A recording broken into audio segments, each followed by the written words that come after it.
Merci à tous. Merci d'être venus, d'avoir répondu présent à l'invitation de l'AVF, Association pour la valorisation de la francophonie. J'ai plaisir, en tant que présidente de l'AVF, de vous retrouver pour que nous puissions faire de cette seconde édition du Grand Prix du récit francophone un plein succès. Comme vous le savez, l'Association pour la valorisation de la francophonie a à cœur de soutenir l'expression culturelle francophone sous toutes ses formes. C'est ainsi que nous organisons depuis deux ans déjà un concours de récit, le Grand Prix du récit francophone, qui est ouvert aux enfants des cours moyens des pays francophones. Plus de 80 pays sont concernés.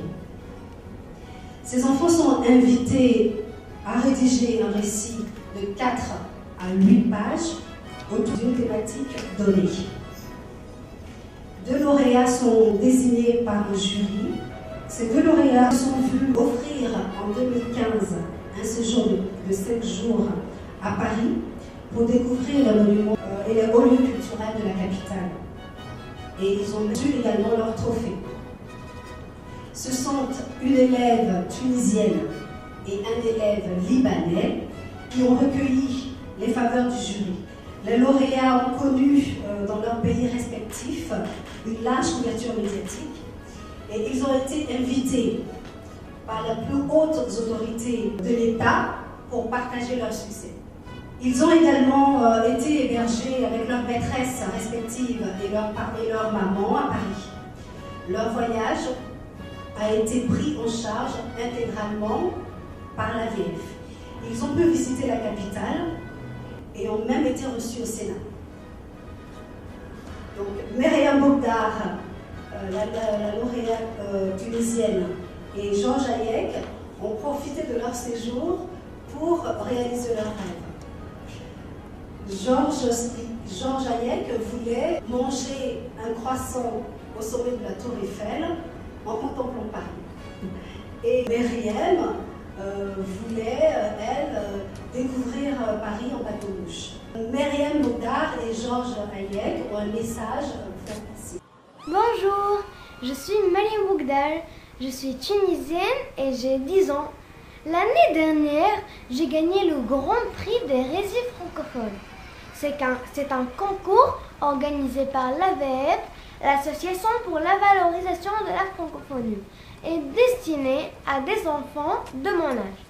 Grâce à cette victoire, l'Association pour la valorisation de la francophonie m'a offert un superbe voyage à Paris, accompagné de ma maîtresse et de ma mère. Je profite de cette occasion pour passer un petit message à tous les enfants francophones de mon âge. Je les incite et je les encourage à participer à la prochaine édition de ce concours. Je leur dis, n'hésitez pas à écrire des contes et les envoyer à l'AVF. Ça sera pour vous une expérience enrichissante, quel que soit le résultat. Au revoir et bonne chance. Bonjour AVF, bonjour Madame Jacqueline Misère. Je suis maintenant en 6e et je vais reprendre mes cours de français. C'est grâce à vous que j'ai pu faire mon premier voyage à Paris. J'ai adoré ma promenade en bateau mouche sur la Seine. Et aussi, je garde un très beau souvenir de la Tour Eiffel parce que j'ai eu l'occasion de manger un croissant en contemplant Paris sur la Tour Eiffel. Ensuite, j'ai trouvé le Louvre une très belle expérience parce que j'ai eu l'occasion de voir la Mona Lisa en vrai.